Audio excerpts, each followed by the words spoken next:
12 जुलाई यानी मंगलवार को प्रधानमंत्री मोदी 2 घंटे यानी सिर्फ 120 मिनट के लिए बिहार की राजधानी पटना में होंगे। प्रधानमंत्री बिहार विधानसभा के अध्यक्ष विजय सिन्हा के खास निमंत्रण पर आ रहे हैं।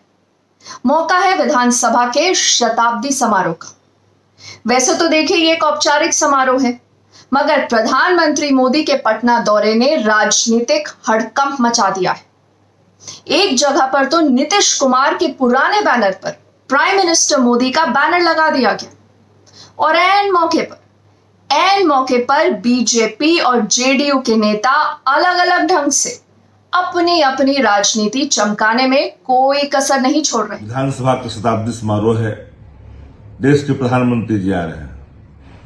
सबकी नजरें देश के प्रधानमंत्री की तरफ है। क्या बिहार को विशेष राज्य के दर्जे का ऐलान होगा? उसी विधानसभा ने सर्वसम्मति से पारित कर करके भेजा है भारत सरकार को, और उसी शताब्दी समारोह में प्रधानमंत्री पहुंच रहे हैं। नीति आयोग कहती है कि बिहार हर सूचकांक में नीचे है। जेडीयू के प्रदेश अध्यक्ष उपेंद्र कुशवाहा, उन्होंने मुख्यमंत्री नीतीश कुमार और प्राइम मिनिस्टर मोदी की तुलना कर दी है, वो भी आज ही अपने इस फेसबुक पोस्ट में। देखिए, लेकिन राजनीतिक दृष्टि से अति महत्वपूर्ण बिहार के विशेष पैकेज का मुद्दा एकाएक फिर गर्म कर दिया गया और इस मुहिम में तेजस्वी यादव भी शामिल हो गए हैं।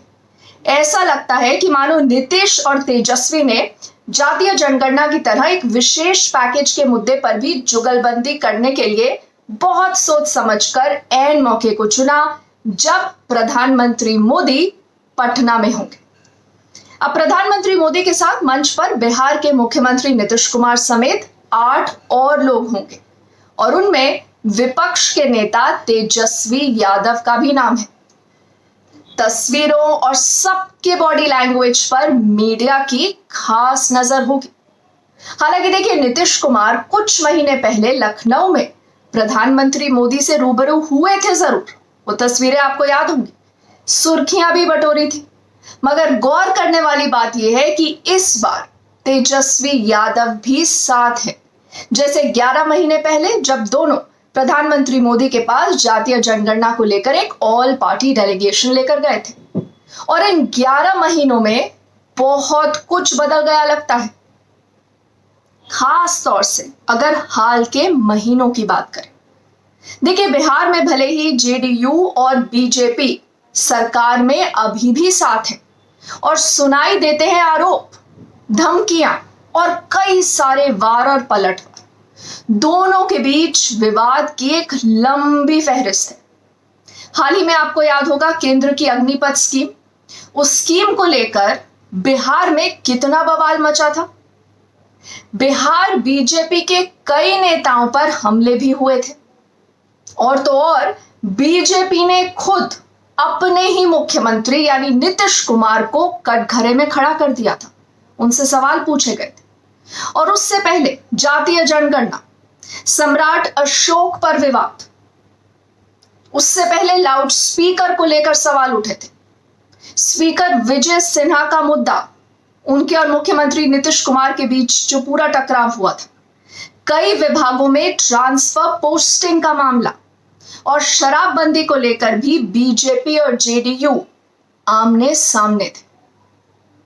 और मोदी सरकार में पूर्व केंद्रीय मंत्री और जेडीयू के राष्ट्रीय अध्यक्ष आरसीपी सिंह का पूरा एपिसोड भला कौन भूल सकता है, आपको याद होगा। कहा यह जाता है कि एक समय पर नीतीश के हनुमान के नाम से मशहूर आरसीपी अब बीजेपी और खासकर प्रधानमंत्री मोदी के इतने करीब आ गए हैं कि चर्चाओं का बाजार गर्म है। और क्या बीजेपी आरसीपी के लिए अपने साथ बिहार में कोई एक बड़ी भूमिका देख रही है? कोई एक बड़ा प्लान तो नहीं बन रहा है? अगर ऐसा है तो वो नीतीश के लिए संदेश होगा और ये नीतीश को कतई बर्दाश्त नहीं होगा। और हो सकता है यही वजह है कि नीतीश तेजस्वी की जुगलबंदी की चर्चा में बार बार गर्म होती रहती है बात। लगता यही है कि सब एक दूसरे को नाप और भाप रहे हैं ताकि आगे का प्लान, आगे का एक विकल्प रेडी कर पाए। दूसरी तरफ है बीजेपी, जो बिहार में अब एक नए दौर में, एक नए एरा में जाना चाहती है।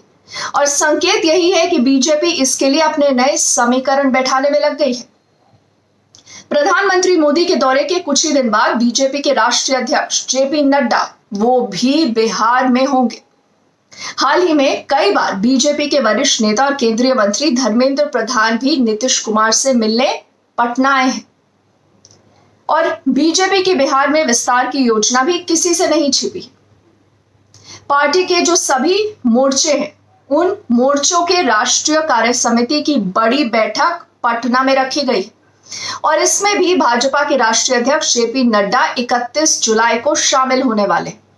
इससे पहले 14 से 16 जुलाई तक पार्टी का एक 3 दिवसीय प्रशिक्षण शिविर भी गया शहर में प्लान किया गया है।